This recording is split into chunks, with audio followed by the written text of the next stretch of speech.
What happens when a 21st century jet crashes straight into the skies of 1941 Pearl Harbor? Could it flip history or just burn fuel in vain? It's the ultimate time travel dogfight, and we dive right into it. December 7th, 1941. Hundreds of Japanese planes roar over Pearl Harbor. Battleships explode. Airfields burn.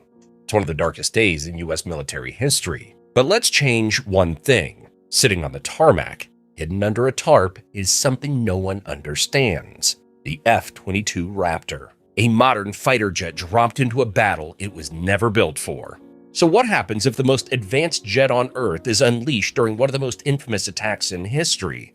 Can it stop the raid? Or is it just one jet against hundreds? This is such a wild thought experiment, like tossing a PlayStation 5 into a 1940s arcade. The F-22 Raptor is basically a flying supercomputer that eats Mach speeds for breakfast, while the Japanese Zeros were, well, plywood with guns. But here's the kicker. Even if the Raptor could shred everything in sight, it runs on jet fuel the Navy didn't stockpile in 1941. Imagine explaining stealth radar signatures to a guy still impressed by Morse code.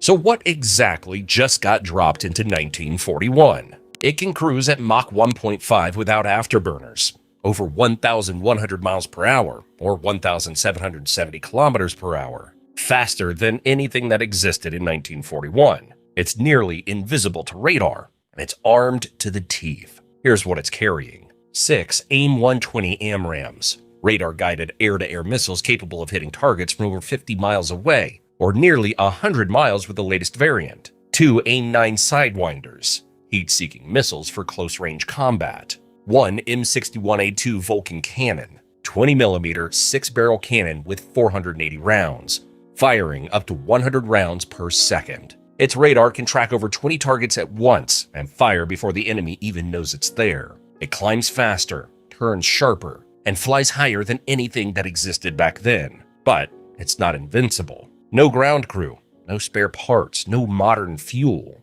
In 1941, nobody can fix it, refuel it, or even understand it. The Raptor gets one chance, and then it's done. Okay, so basically they dropped a sci-fi dragon into a black and white war movie. The Raptor isn't just faster, it's a literal ghost to 1940s radar, which, fun fact, barely worked and was often ignored anyway.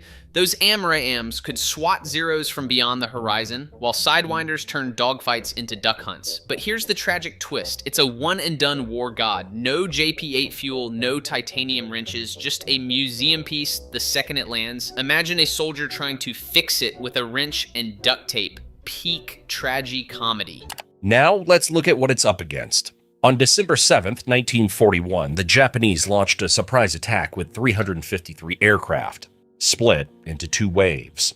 The lineup? Mostly Mitsubishi A6M0 fighters, Nakajima B5N torpedo bombers, and Aichi D3A dive bombers. The Zero was fast and agile for its time, but still topped out around 330 miles per hour, or 530 kilometers per hour. The bombers were even slower, barely reaching 230 miles per hour. That's less than 370 kilometers an hour. These planes had no computers, no radar, no guided weapons. Everything was done manually, from aiming to navigation. If they wanted to shoot something, they had to see it first and get close. Their strategy relied on tight formations and overwhelming the enemy with speed and coordination, not technology. And back then, it worked, because no one was ready for it. But this time, someone is. The first wave of Japanese aircraft approaches, 183 planes coming in low over the water. The Raptor takes off just as the first formations are spotted. It climbs to altitude within seconds, radar scanning the horizon. Within moments, it locks on to multiple targets, all from over 30 miles away. They don't see it. They don't even know it's there. Then, missiles. The first AMRAAMs streak through the air. 1 second, the formation is tight. The next, planes vanish mid-flight. No warning, no return fire. Panic sets in. The bombers break formation. Fighters spin off in all directions, trying to find the threat. Nobody knows where the attack came from. This is like watching a wolf dropped into a flock of paper airplanes. The Japanese attack plan worked in 1941 because of shock and coordination, but against a Raptor, it's like bringing a butter knife to a railgun fight. Formations that looked terrifying then would just evaporate, with pilots not even knowing why. Imagine being a Zero pilot, trained for heroic dogfights, suddenly watching your squad mates blink out of existence. That's not combat, that's an alien abduction with afterburners. The Raptor swings out and strikes again. By the time the Japanese pilots figure out something's wrong, a dozen planes are already gone. They've never seen anything like this. And the scariest part? They still haven't even seen the jet yet. The second wave is already on the way. Another 170 planes flying the same path towards Pearl Harbor. But this time, the surprise is gone. Alarms are going off. Soldiers rush to man anti-aircraft guns.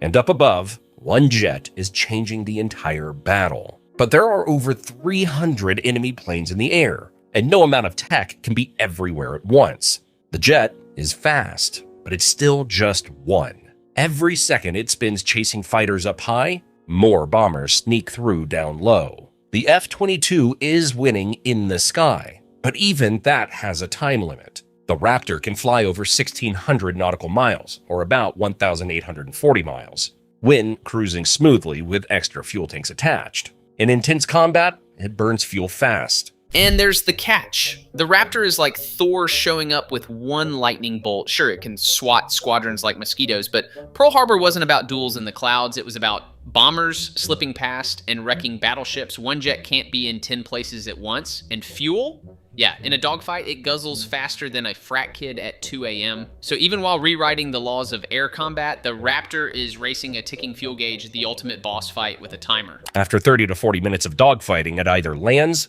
or goes down. And landing creates a new problem. The F-22 runs on JP-8 jet fuel, a modern military-grade blend that doesn't exist in 1941. Even if it touches down safely, there's no way to refuel it. No one has the fuel, the tools, or the technical knowledge. It also can't be rearmed. Its AIM-120 and AIM-9 missiles don't exist yet. And even if someone found them, they'd have no idea how to load or launch them. No maintenance crew, no diagnostics, no spare parts. If a sensor fails or a system glitches, it stays that way. And without the right tools or computer systems, even something simple becomes mission-ending. Meanwhile, the Japanese side has fully functional logistics. Their aircraft launch from nearby aircraft carriers, which are stocked with fuel, bombs, and trained deck crews. They can refuel, rearm, and launch dozens of planes every few hours. In 1941, they've rehearsed this exact attack down to the second. The Raptor is unmatched in the air. But once it's out of fuel or ammo, it's done. No second run. The clock is ticking. So the question is, can it actually stop the attack? This is where the fantasy turns into a Greek tragedy. The F-22 is basically a god of war on loan, but the US in 1941 has no idea how to worship it. No fuel, no ammo, no maintenance. It's the air combat equivalent of finding an iPhone in medieval Europe. Looks shiny, but once the battery dies, it's a paperweight. Meanwhile, Japan's carriers are a literal respawn point, pumping out fresh waves like it's an RTS game. The Raptor could save ships in the first hour? Sure, but history doesn't run on highlight reels, it runs on logistics. Well, Pearl Harbor wasn't just an air battle. It was a coordinated strike on ships, airfields, and infrastructure. In the real 1941 attack, 8 U.S. battleships were damaged or sunk. 188 aircraft were destroyed on the ground, another 159 damaged, and more than 2,400 Americans lost their lives. Could one F-22 change that? Yes, but not completely. The Raptor dominates, but even that has limits. If every missile hits and the cannon is used perfectly, it might bring down around a dozen enemy aircraft. That's 8 with missiles and a few more using the Vulcan cannon, depending on how many rounds it takes to disable each one. Realistically, somewhere between 10 and 13 planes could be taken out. That's it. So here's the sobering math. One Raptor could erase maybe a dozen planes. Impressive, but against 353 attackers, it's like pulling a few Jenga blocks from a collapsing tower. Sure, it could save some battleships or keep a runway intact, but Pearl Harbor was an industrial-scale ambush, not a duel. The tragedy, that jet is designed for modern air supremacy, not plugging holes in history. It's less rewrite, weave it to, and more add a weird museum exhibit to the wreckage. Enough to disrupt a wave, not enough to stop an entire armada. That alone could save ships, save lives, especially if the Raptor focuses on hitting the bombers before they get into range. But it can't stop all of them. There are too many planes, too many angles, too many targets.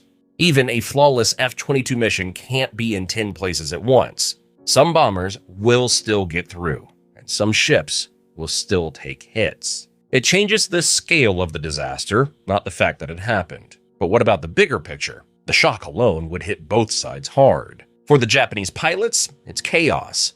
Planes vanish before they even see the threat. The entire plan begins to fall apart. And for the American troops on the ground, they look up and see something they can't explain. A jet no one's ever seen, taking down the enemy with ease. They don't know what it is, only that it's on their side. It wouldn't stop Pearl Harbor, but it would shake the attackers, boost morale, and maybe, just maybe, turn panic into a fighting chance. The war still starts, but it doesn't start the same. It might develop differently, but one thing is certain. One jet can't protect every ship, every airfield, every soldier, especially without any supplies. Or, what do you think? And what happens when a Roman legion charges a World War II bunker? Watch the video on screen to find out. Thanks for watching. It's the ultimate what if. A single futuristic weapon tossed into history like a cheat code with no save file.